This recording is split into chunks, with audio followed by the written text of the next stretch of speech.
welcome everybody. My name is Pilar Sanchez, and I'm the County Executive over Health and Human Services. And Melanie Smith-Diggs is the person that puts all of this together, along with her partner in crime, Janine Smith. And Melanie has been doing this. Oh, Janine, I didn't see you there. Hi. And Melanie has been doing this for 25 years. Melanie, I know you're escaping, but say hi.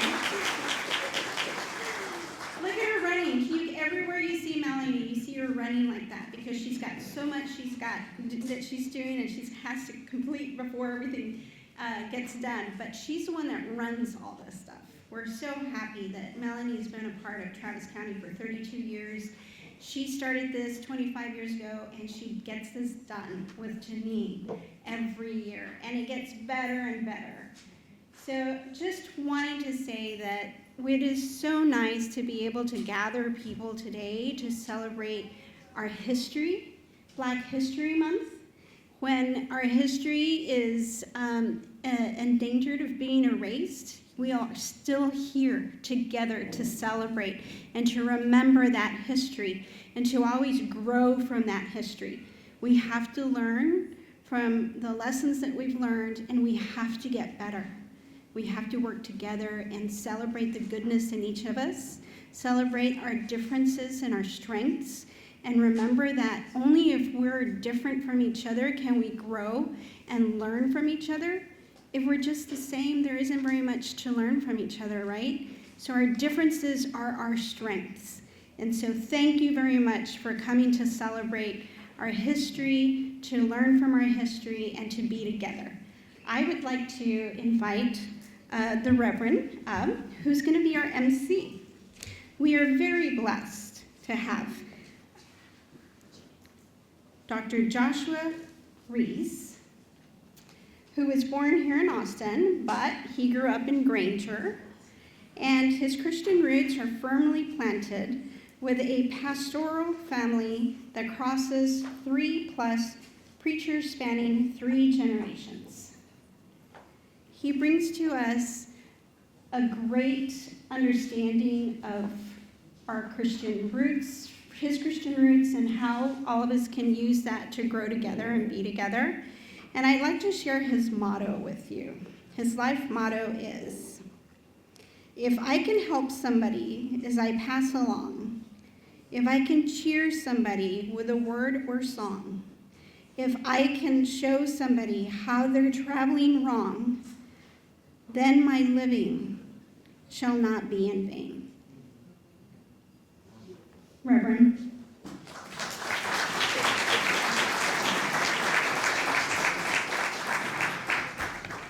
Well, good morning. This is a great day to be here as we celebrate Black history. Thank God for all of you who is here today. Travis County Health and Human Services, City of Austin, and all special guests. What a marvelous blessing it is that we are here, and we are here to celebrate Black history, celebrate life and legacy of so many wonderful personalities. African American History Month. The liberator Harriet Tubman said, "Every great dream begins with a dreamer. Always remember you have within you the strength, the patience, and the passion to reach for the stars and to change the world." Now, at this time, let's prepare all to stand as the Texas Empowerment Academy comes to sing the Black National Anthem. Let's give them a round of applause as they come.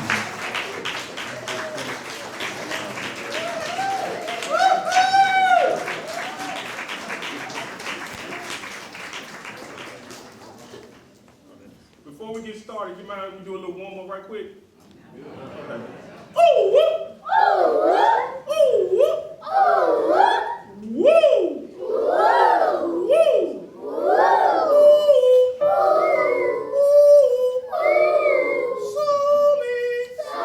Woo! Use your hands, listen to the piano.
First row. Let's go.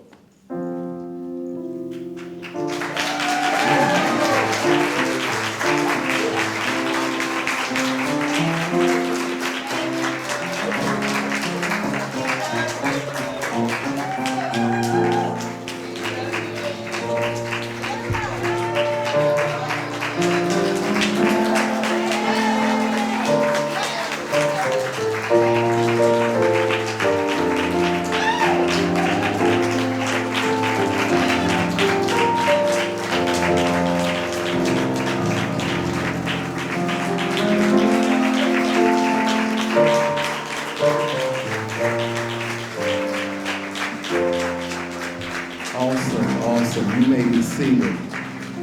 Don't the kids just warm our hearts as they sung to us the Black National Anthem? Thank you so much, Texas Empowerment Academy and their teacher, Mr. Willie Noel.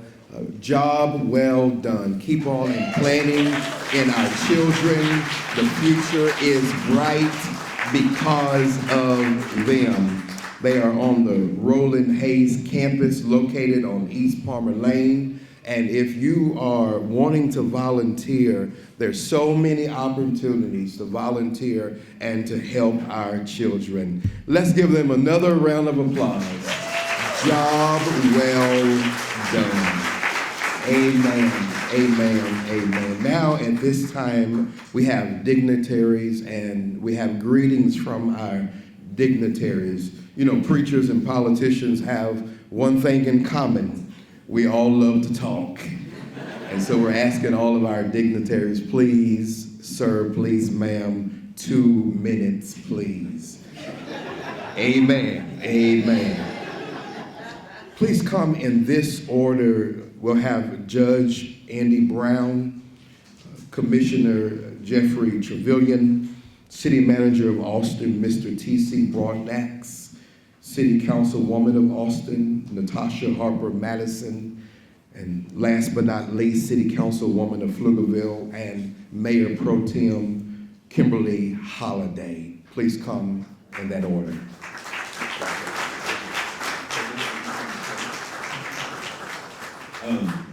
I'm Travis County Judge Andy Brown. I just want to say thank y'all so much for being here today. In particular, I'm going to thank Melanie. Where'd you go, Melanie?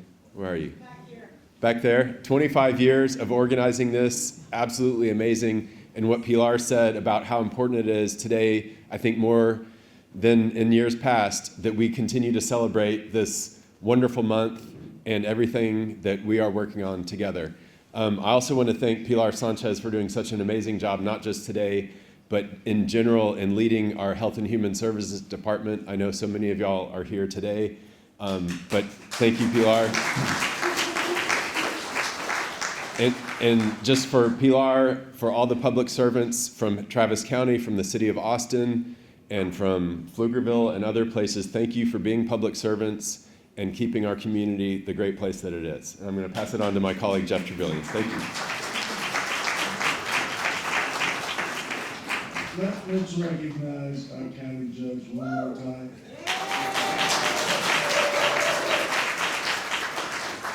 He has consistently worked on quality of life issues for all people, for poor people, for communities that have historically not been invested in, worked on making sure that things that are medical issues are not the things that take us to jail, making sure that we don't get fines while we're there. He's done a wonderful job and has led with distinction. We should recognize him.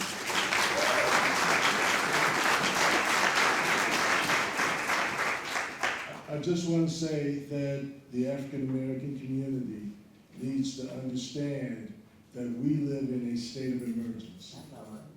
Whether we are talking about what the president is doing, eliminating the Department of Education, eliminating all programs that deal with diversity, equity, and inclusion.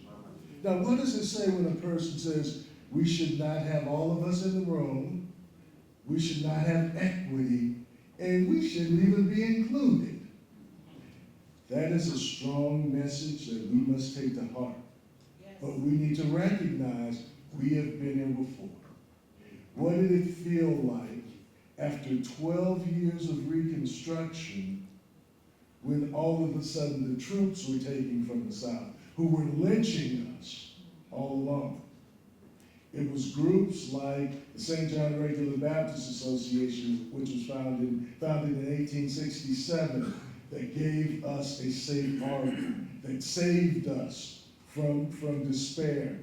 What did it feel like when you came back from World War I, where you fought, and or World War II, where you fought, and you would be in the Negro car, and the POWs would be in the front car. We have experienced this all before. And what we've had to do is work together, identify our friends, and fight the bastards that are trying to send us back.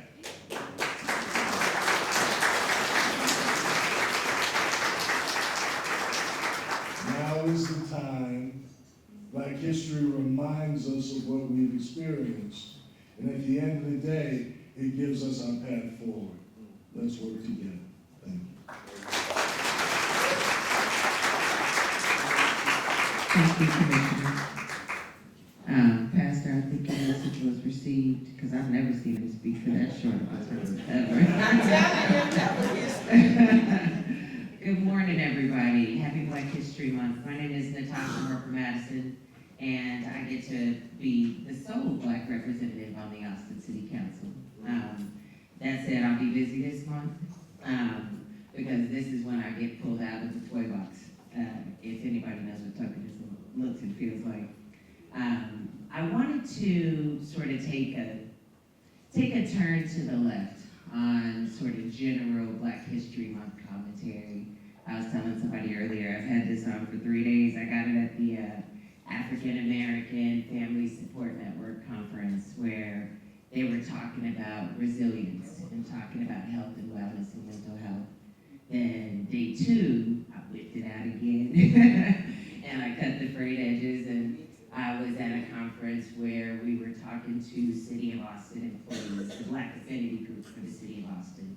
And what I told them there was, here as I approach the tail end of my second term, I'm laser focused on the policy we need to focus on, but I'm also recognizing, there are no guarantees after this. I'm gonna lose this good Cadillac health insurance. I'm gonna get this knee worked on. And, I stood on too many boxes in the 90s, and that music was loud, and so I can't hear in my right ear. You know what I'm saying? Like, the wear and tear is happening at 47, and so I'm gonna get my things taken care of. So we were talking about wellness and health. And so the things I wanted to talk most about during the course of my time up here was all 3, but including this events, it occurred to me as I was getting ready that it might not happen next year. That's right. Y'all know what I'm talking about? That's real. I was ignoring what is happening with number 47, like Voldemort. We don't say his name, right? I was just gonna ignore it. I was like, listen, my retirement plans included me living somewhere where everybody's Black, because I'm ready for that. And so I'm gonna get through it, I'm gonna do the work, and I'm gonna continue to serve until my service is done. And I'll just ignore that. But then it knocked on my door, and it occurred to me that I might not see us congregated like we do for the month of February, in February 2026. You can't ignore that. And so I really wanted to talk about not just the continuation of us congregating. I love this month. This is when you see everybody. Sometimes it's easy to forget we're around. We often find ourselves the only one in the room. I'm sorry, was that a mm-hmm? You know what it feels like, right? And so that to say, I was thinking about, as we reflect on legacy and history, I really want to think about what history I'm leaving behind. What will be my legacy? What will people in 80 years say about what I contributed to the city of Austin, Texas, the 10th largest city in the nation? And it guides my path, and it leads me to think, we gotta open it up.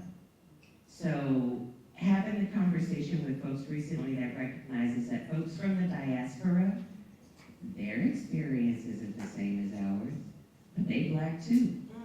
African American History Month only recognizes one iteration of history for Black people. Started thinking about efforts that I've been watching for Native Africans and African Americans, which, for what it's worth, I don't know how you identify, but I'm Black. So Black people and Native Africans, I want y'all to wonder what that looks like when we all get together.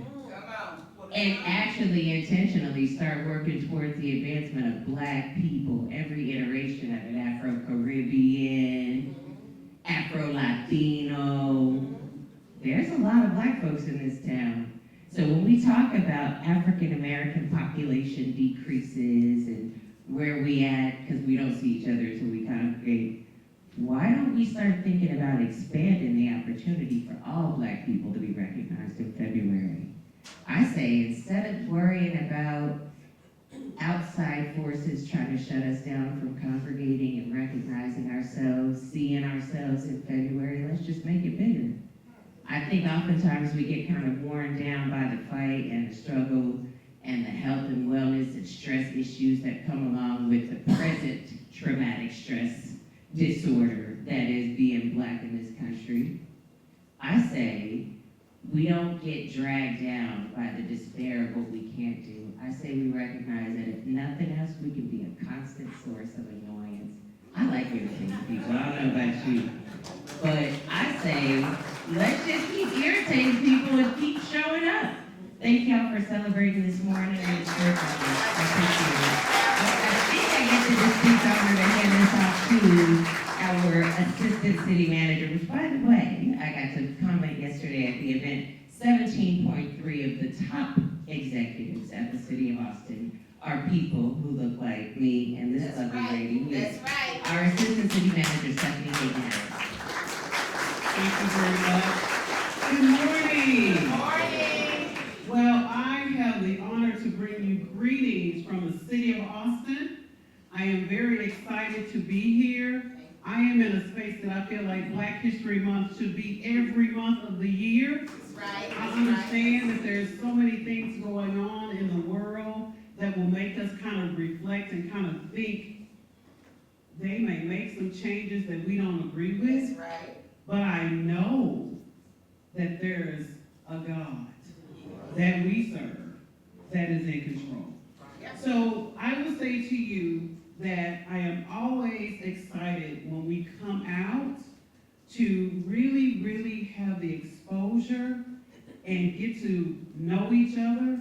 So I hope before we leave that you speak to someone that you don't know, that doesn't work with you, that didn't ride with you. My hope is that you do some networking.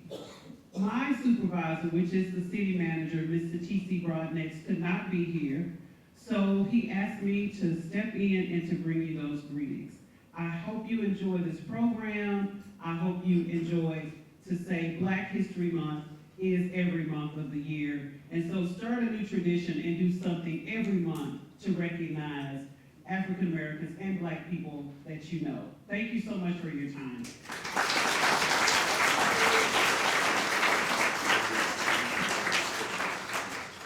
Dignitaries, thank you so much. God bless you guys. Are there any other dignitaries in the house? We do want to recognize you. If there's any other dignitaries, will you please stand just for a second so we can recognize you? Well, thank you so much for being here to all of our dignitaries. At this time, let's welcome the Holy Cross Catholic liturgical dancers as they dance to I Need Thee to Survive.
hits home for so many of us because we all need each other.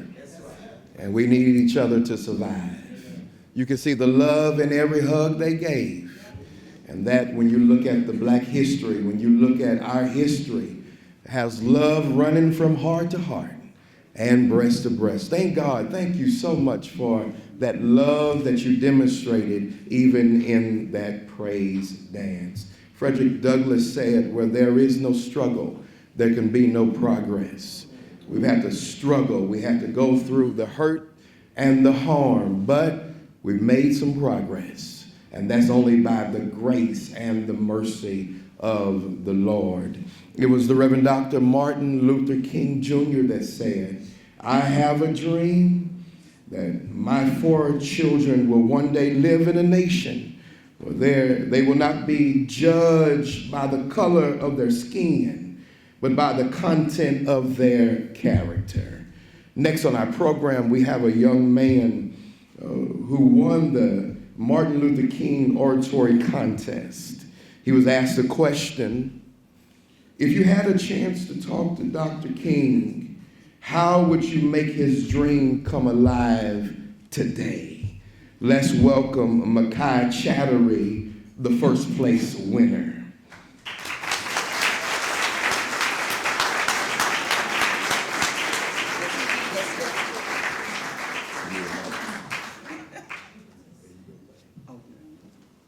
Good morning, ladies and gentlemen. I'm Makai Chowdhury, and I'm a proud 4th grade scholar at Lee Lewis Campbell Elementary Media and Performing Arts Institute. I am honored to be here as we celebrate a civil rights hero, Dr. Martin Luther King Jr. I believe that Dr. King would say the world has changed in many ways, but we still have work to do. If Dr. King were alive today, I would discuss these 3 areas with him: promoting nonviolence, discriminatory education, and the 2024 election. First, I would like to share about promoting nonviolence. As a 9-year-old, I witnessed hearing gunshots at a Juneteenth festival. To prevent things like this from happening again, as a leader, I plan to get the youth more involved into planning at these community events. I will go to different elementary schools, middle schools, high schools, and even colleges, and I will talk to my fellow scholars about ways we can come together and help plan and volunteer at these community events. The time is now. Now I would like to share about discriminatory education. Every child should have equal access to education. Dr. King once said, I have the audacity to believe that people everywhere can have 3 meals a day for their body, education, culture for their minds, dignity, equality, and freedom for the spirits. I will make sure that every school has updated technology and educational programs. No child should worry about not having a meal. I learned that nearly 14 million children just like me faced hunger during 2023 in the U.S. To prevent things like this from happening again, we should help every school get free food every day. I recommend that every school should get free food every day for every scholar. Lastly, if Dr. King were alive today, I would discuss about the 2024 election. I am concerned about America's health and needs, and each time we have a new governor, senator, or even president, things change. If we help promote nonviolence and fight for equal education, it will make part of the world Dr. King dreamed about come true. The time is now. We need to unify our voices and stand together. What happens if we don't stand together? People who don't care about our rights get to be the governor, senator, or even president. What if somebody who were president made unfair laws? Most citizens would be in danger. That's why we need to stand together and help save our rights. What kind of voice do you have? What kind of voice do you have? We need to stand up loud and proud and save our rights. Thank you. I'm Makai Chowdhury.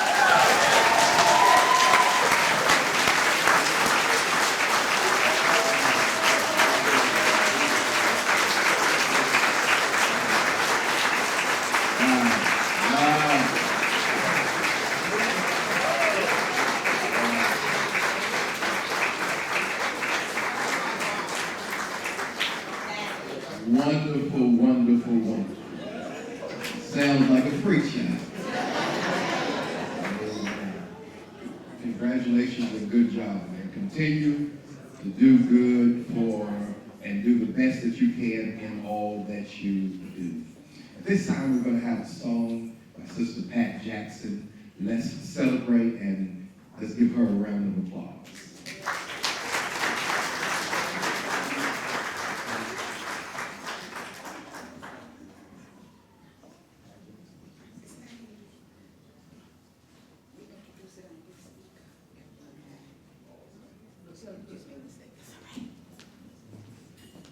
We're going to have a song in just a little bit.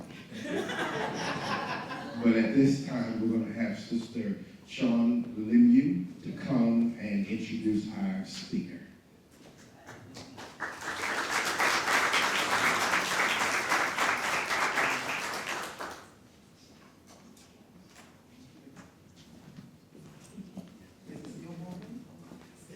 Good morning. I'm Sean Lemieux. As was mentioned, I will be introducing our guest speaker for today's program. Dr. Kyrie Williams. Presently serves as the director of Austin Community College District's Truth, Racial Healing, and Transformation Campus Center.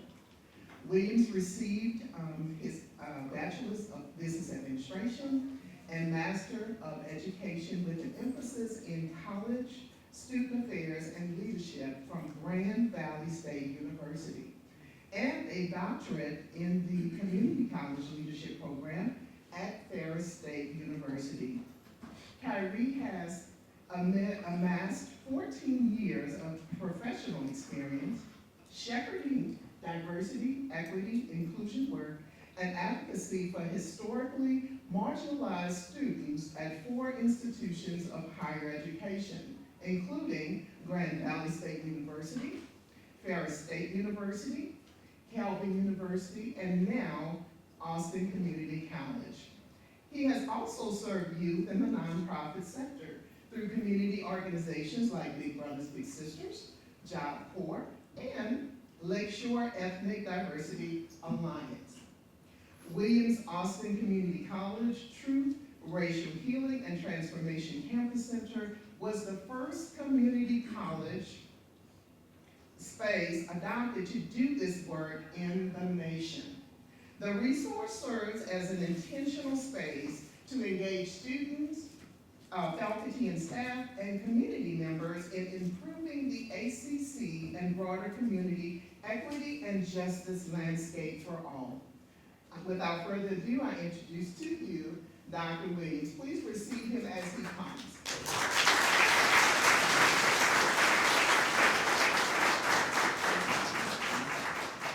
Good morning.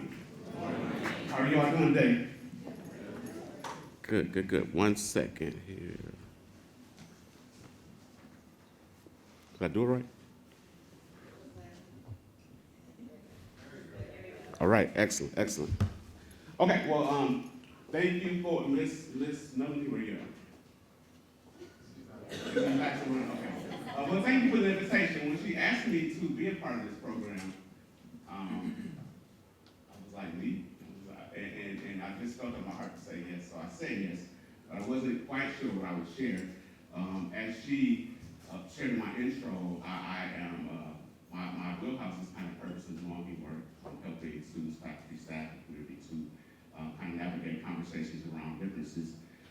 So as I sat down to think and reflect and pray on what I would share today, I kept hearing, no, that's not what I want you to share. So I said, okay, well, I'm Black, and it's Black History Month, and I'm from Flint, Michigan, one of the blackest cities in this nation. So surely I can share something from that part of my identity. And I kept hearing, no, that's not what I want you to share. Then I kept reflecting on the theme of today, joy, resilience, and unity. And resilience kept popping out to me.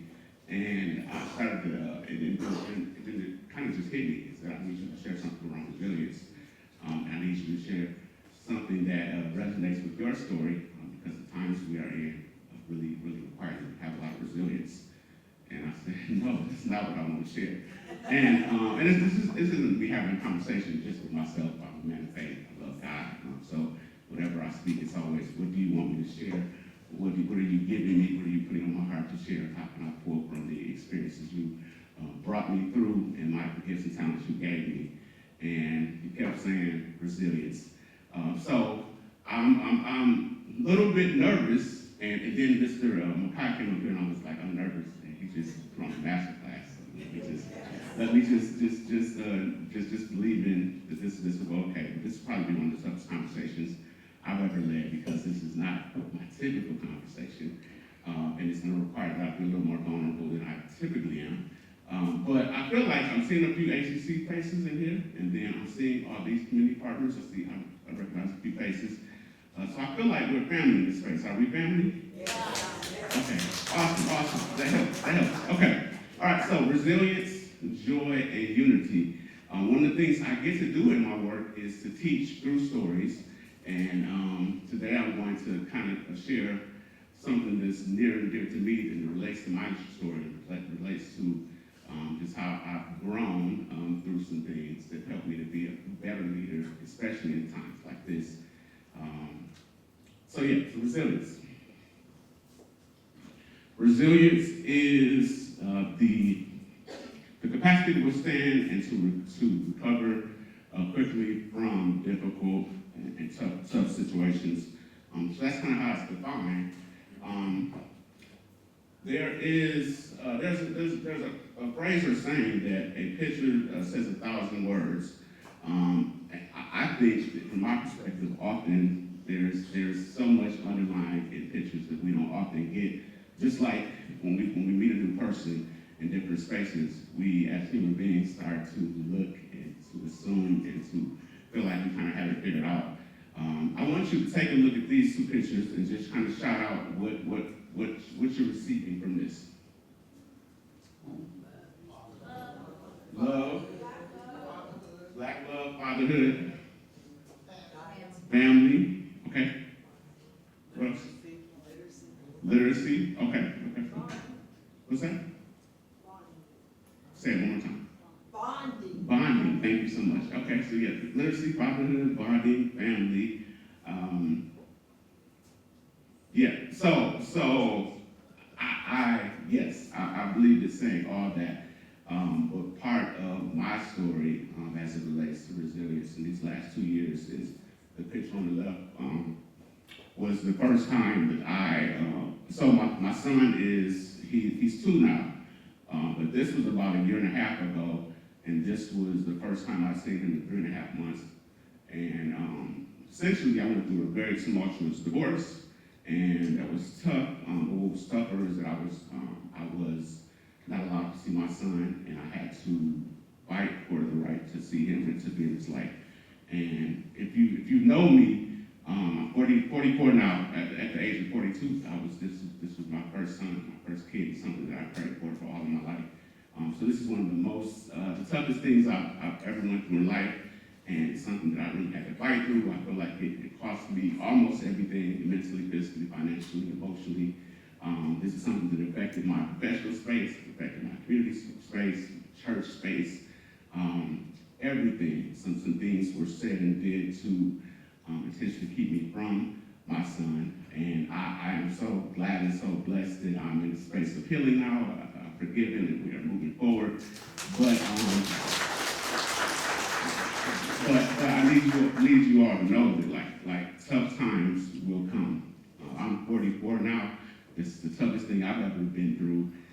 But I now I can appreciate it because I've learned so much from it. I've grown so much from it.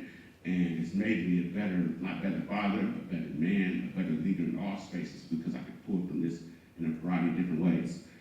So resilience is something that we need more than ever as a community right now. Tough times will come, regardless of where you are politically, regardless of how you feel about the current state of our local community or our national community. There are some challenges ahead, and we have to be okay in the tough times with understanding that resilience will come, and that if we have a positive mindset, and if we look for the lessons, and if we look for the opportunities to grow through it, is going to be some sunnier days, some brighter days, and we will be better for it. And like Mr. Trevelyan said, we've been here before. Our ancestors, our elders have fought tooth and nail for us to even have spaces like this. So who are we to get frustrated, to get discouraged, to give up, to say it's too much, and to not keep the baton in the fight and moving forward? So resilience is something that we need more than ever. As I look at those babies over there, it's not really about, for the Dawson room, it's not really about us anymore. It's about how we can, in our legacy, leave a better place and better spaces for them to carry the work forward. So we have to be resilient now more than ever. Joy is a feeling of great pleasure and happiness. So just to kind of update you a little bit on the story, this is my son. This was this past Christmas, Christmas of 2023. I didn't get to see him at all.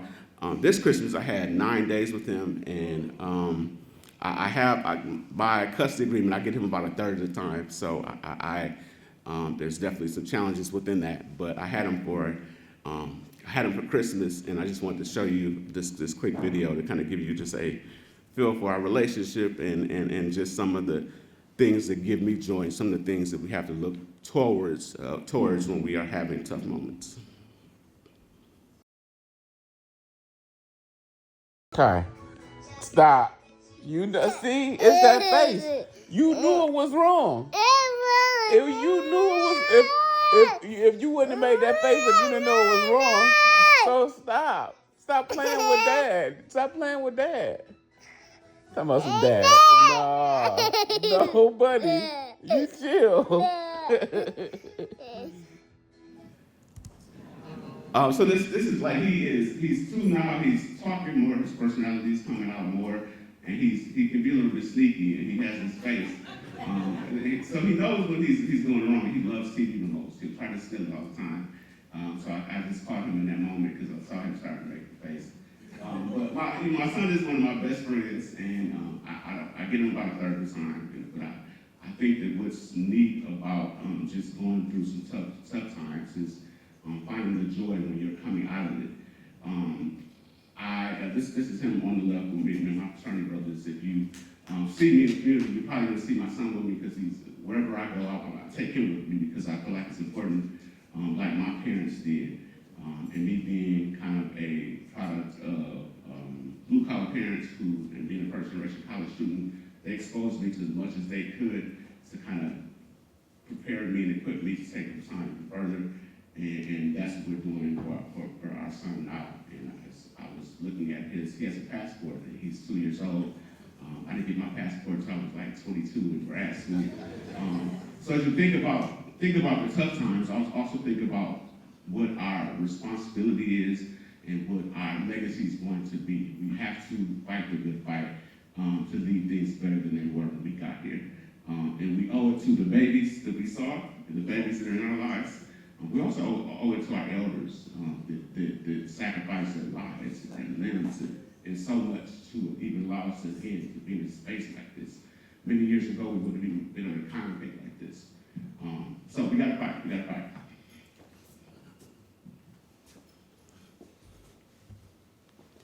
And just lastly, as I'm gonna pose to you this question again at the end for the kind of what is your why?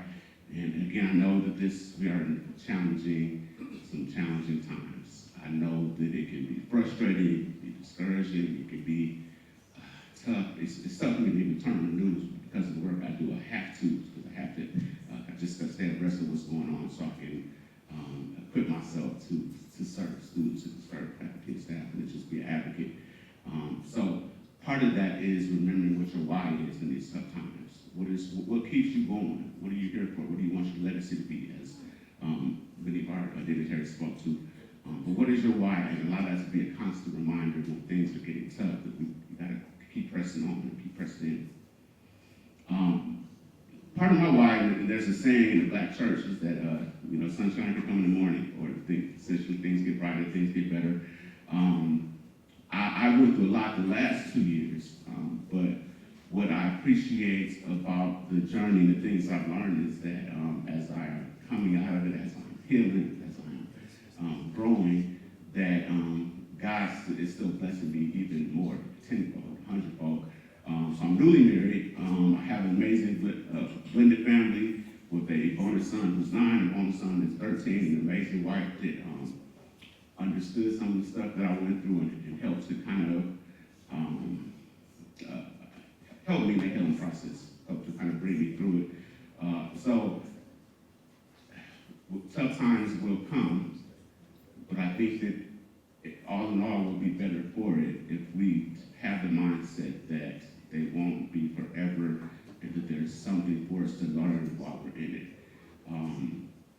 I'm a better man because of the things I had to go through, and even part of my unity is leaning on my pastor, leaning on my therapist, leaning on folks to who help me to understand the ways that I need to grow as a man, as a father, as a husband. None of us are perfect. None of our journeys are perfect. There's some good, there's some bad, there's some ugly, but it's all meant to be a beautiful way for us to grow and to share that. I think that what the toughest thing about sharing this message was that these are some aspects that we often hide or keep to ourselves. But for the young folks, I want you to know that tough times will come. But as you enjoy your youth and your youngness, and it's focused on the joy, but when tough times come, don't understand that they won't end and that you have an amazing community of parents and extended family that sort of support you through it. For the folks that are older, share your story, because sometimes these are the things that we tuck in, we think about in our bedroom or in the bathroom or in the shadows when we're by ourselves. But there's so much to be learned from the stuff that's tough in life too. So share your story, because somebody needs to hear it, somebody needs to learn from it. And just know that I believe we'll be here next year. I believe we will have this year because we're going to fight for this and every other way we can to keep our community strong. So thank you for this platform.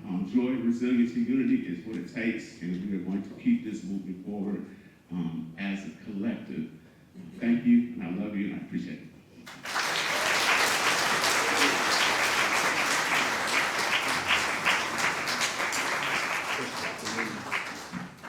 Thank you, Dr. Williams, so much for that. Words, we need strong fathers. And so continue to be a strong father to your children. And thank you for the message of resilience. At this time, we're going to have a song by Sister Pat Jackson, and then Sister Amani will come and give us some dances. Thank you so much. We'll have lunch right after this, so bear with us. We're almost done.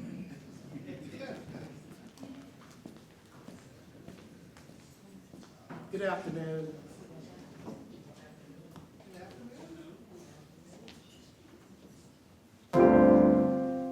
We'll make this real short because I know we're short on time. But just a quick message.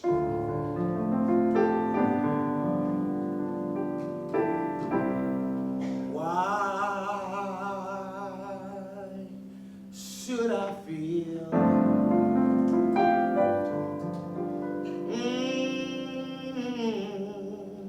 discouraged?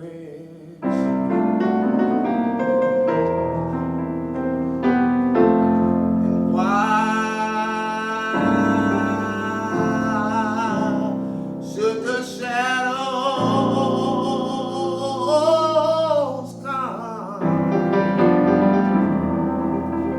And why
and afternoon, everybody. Oh, bless your heart, y'all. I am so full and grateful to be here. Thank you so much, Miss Melanie, for inviting me. My name is Imani Anu of IFA, Dancing and Drum, and also a nonprofit, Reclaim. The main ministry that I have been given is the opportunity to facilitate and guide us in experiencing the healing power of rhythmic movement. The healing power of rhythmic movement. As we heard the councilwoman say earlier, the last couple of days was a phenomenal conference focused on healing in the African American community. And one of the things that was a common theme is the fact that we have the tools, the God-given tools, to actively participate in the healing of ourselves. Okay, and we know that in our history with our people, movement in our spiritual traditions is a way of activating the spirit.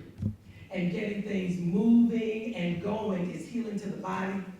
It can clear our minds and give us the opportunity to receive a word from our Creator, but it also is good for our bodies. Now, can anybody agree with me on that? Can anybody agree with me in an active, participatory way on that? So what Miss Melanie has given me the opportunity and asked me to do is before we get ready to prepare ourselves to receive the meal that is going to be healthful and energizing to our bodies, let's go ahead and do what we can do for these bodies. So if you will, please join me in a moving affirmation. Yes, and so I'm going to invite you, if you can and are willing, to go ahead and stand. But if you feel like participating from your seat, that is absolutely all right too. And as we get the music started, I want to invite us, speaking of rhythmic movement, I want to invite us right here where we are, right in your spot, to just, I like to say, get on your square. Feel your connection to Mother Earth and the ancestors. Make a few steps that are connected to this rhythm. And as you make these steps, I invite you to think about the resilience of our ancestors and the journey that they had to take, the steps that they had to make, many times an uphill battle.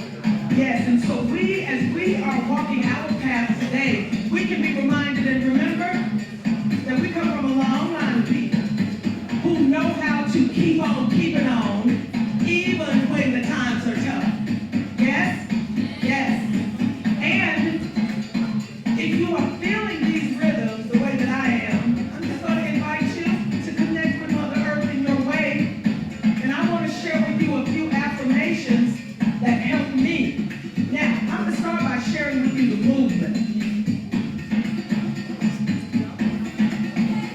In this movement, I am reaching up to the powers that be, to my Creator, to my God, whatever name that you know your Creator by, and I am calling on those energies of my ancestors as well to intervene right here where I am, right now, in the right now, and help us as we are walking this path. Is that all right? Yes. And now, in addition to that, as we are calling those positive energies to intervene right here, right now, that's going to make our hearts feel a little bit at ease about all the stuff going on in the world. We have help. We are not alone. I am also doing this movement.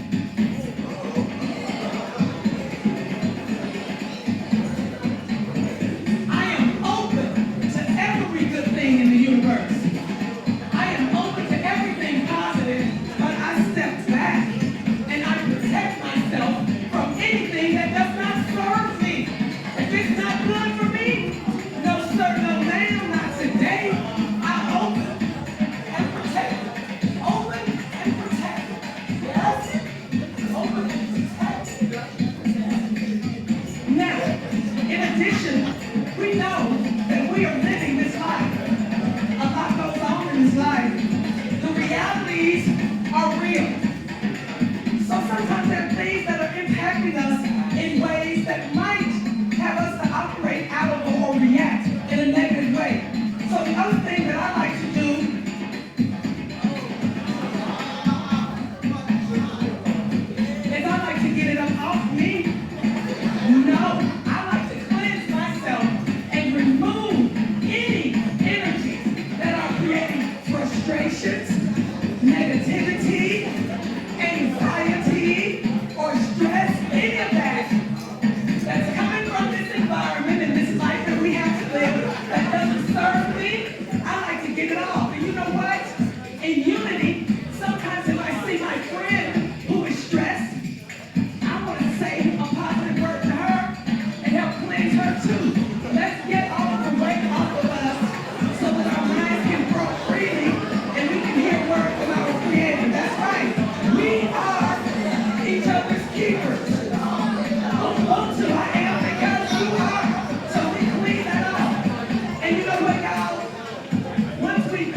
make sure we're not weighed down by negativity that gives us stress and anxiety. We've reached and got all that goodness and brought it in. The reality is sometimes we need to do some work out here in the world. We need to clear our path of anything that might get in our way. So we're gonna take our tools. Maybe you have a machete in your mind, maybe it's some other tool, and we are going to make sure that we clear our path so that as we are walking this journey, everything is open for us. And once we clear this path, you know what? We can relax and go with the flow. Let me see your way. We can go with the flow in this life. We can flow and we can be on mission and on purpose with what our Creator put us here to do. Is that all right? Yes. Now, once we've done all of that, we ought to be in the mood to celebrate and do a happy dance, whatever that looks like for you. What does it look like? Let me see. Let me see your move. Yes. Yes. Beautiful. Now, can we go ahead and do this affirmation real quick all together? Yes. Okay. I'm thinking that we had done it. Are y'all good? Okay, I think we're ready to eat. Amen. Thank you. Thank you. Good job. Give yourselves a round of applause. Wow, wow, thank you. Some of y'all need to learn how to dance. Good job, thank God so much. To Sister Diggs, to Sister Smith, to Sister Joe, thank you guys for my being here today to be the MC. And at this time, right before lunch, we're going to turn it over to Sister Diggs. Thank you so much.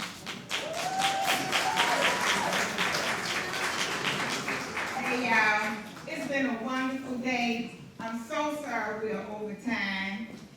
That was not our intent, but things happen. And I've learned to relax when things happen. My partner in crime, Janine, is here. And I want you to know I'm real grateful for that. To just see Janine walk is a blessing to me. She's out of breath right now. So I want to give her time. No, I'm fine. I'm good. You okay? Yeah, let's go. Okay. Janine wants to do the chili cook-off and special awards. You choose one of those. Y'all work off all the calories so we can eat a lot of barbecue, or within reason with what they serve you. Just go light, you guys. We gotta see how much food we have. Chili cook-off. We held that in the fall. It's one of our main fundraisers. Thank you guys all for participating. We had a great turnout. We had some great participants, and I want to award this trophy and take the traveling trophy away from summer youth. Possibly they might win again, to give it to another department. And I see it right there, so you have to cough it up. Go ahead and bring it down. Y'all couldn't keep it, you might get it back. Yes. Yeah. We would like to thank Rochelle Olivares, Tommy Pierce, Michaela Mannion, and Salethia Adams for participating. And we would also like to thank our judges for, taking some Tums and taking one for the team. All the chilies were delicious. And without further ado, Salethia Adams. You get to, this is a repeat. She won last year. Y'all got to step your game up. FSS will now get the HHS All-Star Traveling Trophy. Congratulations, Salethia.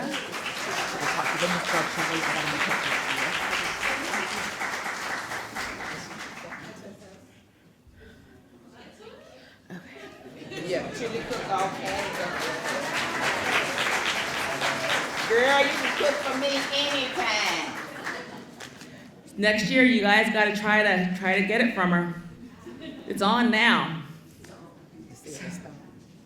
We had a wonderful committee member. I mean, all of them are wonderful, but Sarah Stone from RMP. Can somebody get Sarah from outside? She's Oh, constantly, she's right is she back there? That's my birthday twin. I call her my twin. Yes. Yes, say everything. So I always call her twin. We raise so much money because of Sarah's beautiful terrariums. I don't even know if I'm saying them right. Terrariums? Terrariums. I can never say that word. She put together these wonderful terrariums that you guys all purchased.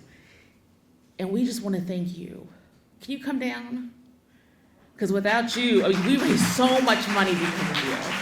So much hard work. And I just want to thank you because they were beautiful. Oh. This is how we fight. Tell them we don't get money. And before Melanie gives some words, I've got a few that aren't really planned, but I wanted to say them because she talks a lot. Wow. It's been 25 years, and she started this program. And my first program with her was in 2013. And we've worked together. My relationship with Melanie, we're the type that can sit on the phone and argue viciously.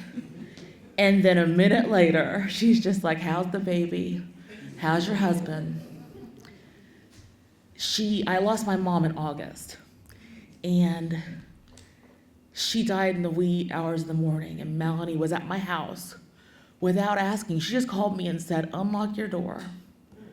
And she came in with cases of water and sodas and pans of fried fish and stuff to feed my husband and my kid. And I couldn't have a better colleague, a better friend, a better mother figure. She has talked me down from many a teary ledge. Just now, I was falling apart when Sister Pat was playing that song because that's my mom's favorite. And Melanie comes over and goes, clean it up, hands me a tissue. So, Dominique, are you in here? Okay, I need you to come down. The committee has a little something for you to celebrate 25 years. Y'all are spending. What it is, the hydrants?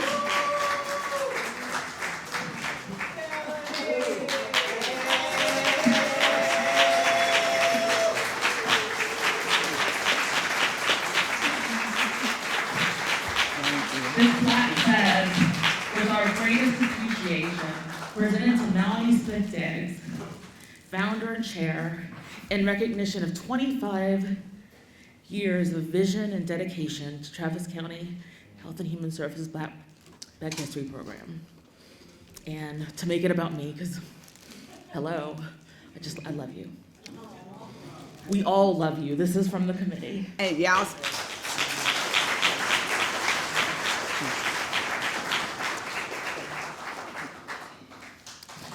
You can come down.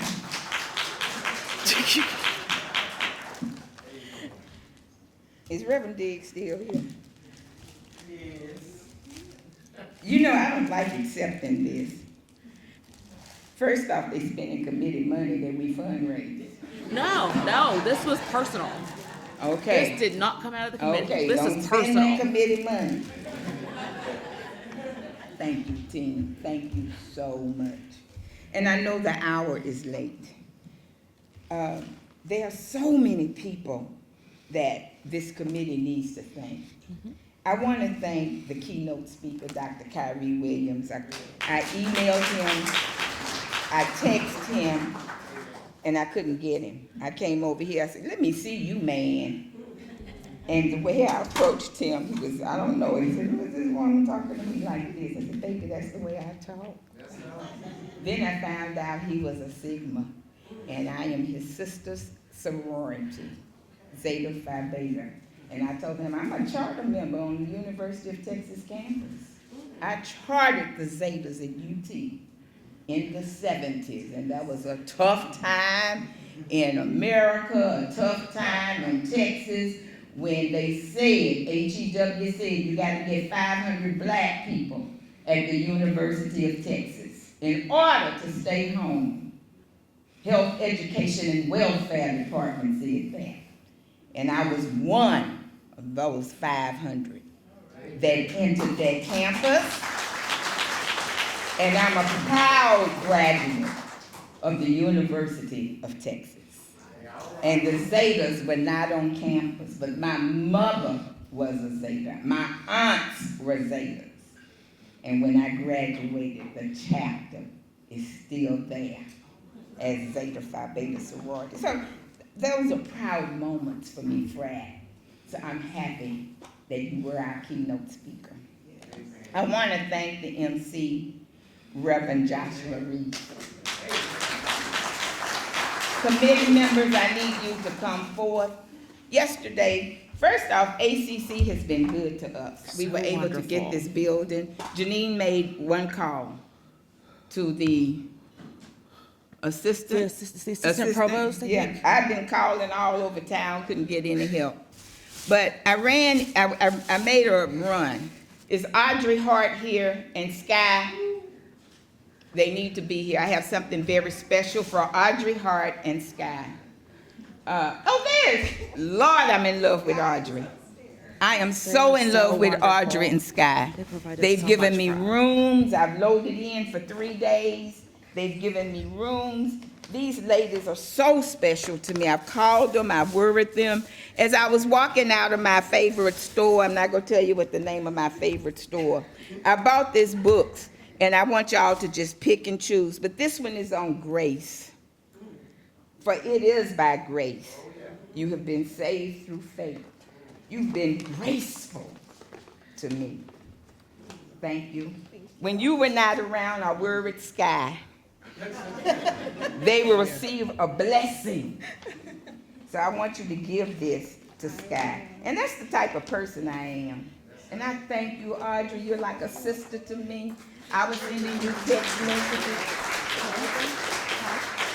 And it was so bad, Audrey said, Melanie, just text me, call me anytime. I said, baby, don't say that because I will. I want to give this to Sean. This is, write your thoughts down. Let them be positive affirmations. For the times that we live in, y'all, we have to stay together. We have to love one another in spite of our ways. Do you hear me? Because I'm that kind of way, and y'all know me. I'll tell you how I feel, but I'm going to love you in the next 2 minutes. If you need me, I'm going to love you. And you don't have to worry about it. What I say, I mean, but I love you. And if I don't say it, that's when you get worried. Because I don't care about you then. And my mother taught me that. She said, if I don't whip your behind, I don't care. So if I don't say it right, it's saying I don't care. But I love you. Know that. Sean, I want to give you this. Do not withhold your mercy. Write your thoughts down. These are just journals for you. Patience. Whoever is patient has great understanding. That's for you, Janine. You are a patient person, though. You're pretty good. Janine's pretty patient with me. Dominique. Poor Dominique. I'm going to sit down because we're going You to get can't. all day. Dominique, you have been so patient with me. Dominique, I need this. Thank you so much. The other committee members, are there more in here? Oh, Monique, Lord have mercy. Let me tell you about Monique. This is my director, y'all. First off, I need, where is Ying? Where's the CDBG team, period? Monique, come on down. Sean, would you get Ying? She's probably gone to a meeting. I see, she's gone to a meeting. Y'all, that CDBG team is awesome. We are the most outworking team I've ever seen in my life, other than Laura Peopleton, okay? I've been in Travis County 32 years. I know Travis County like the back of my hand. Oh, let me back up. I am not saying that the other departments don't work. I am not saying that at all. See, ooh, girl, I won't be able to do that. We all work at Travis County. I love y'all here. But you can work at a good pace. At CDBG, oh, Lord have mercy. But it's okay. We have this deadline, that deadline, this deadline, that deadline. I said, okay, baby, we're gonna get it done. We're gonna get it done. And we do. I don't know how we do it, but I tell you when I do it. All day, all night, we get it done.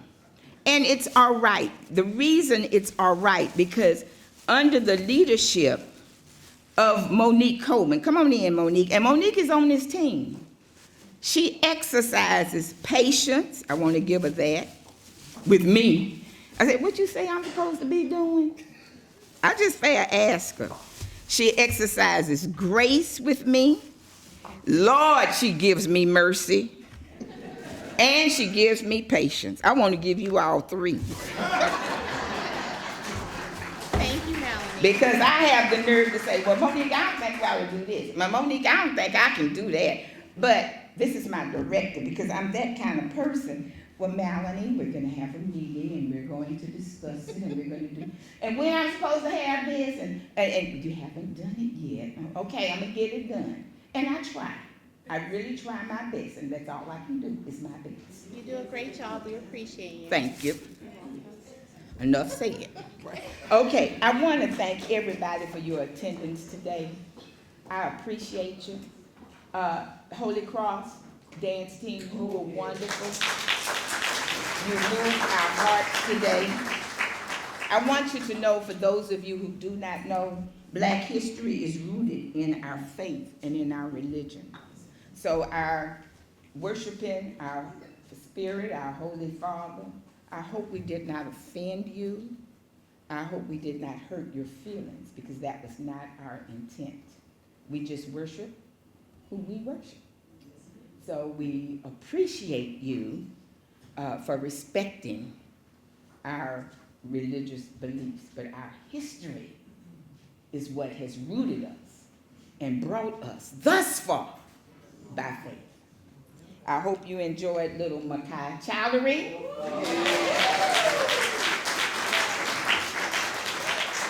And I tried to catch his mother, and they were gone, because education is their key.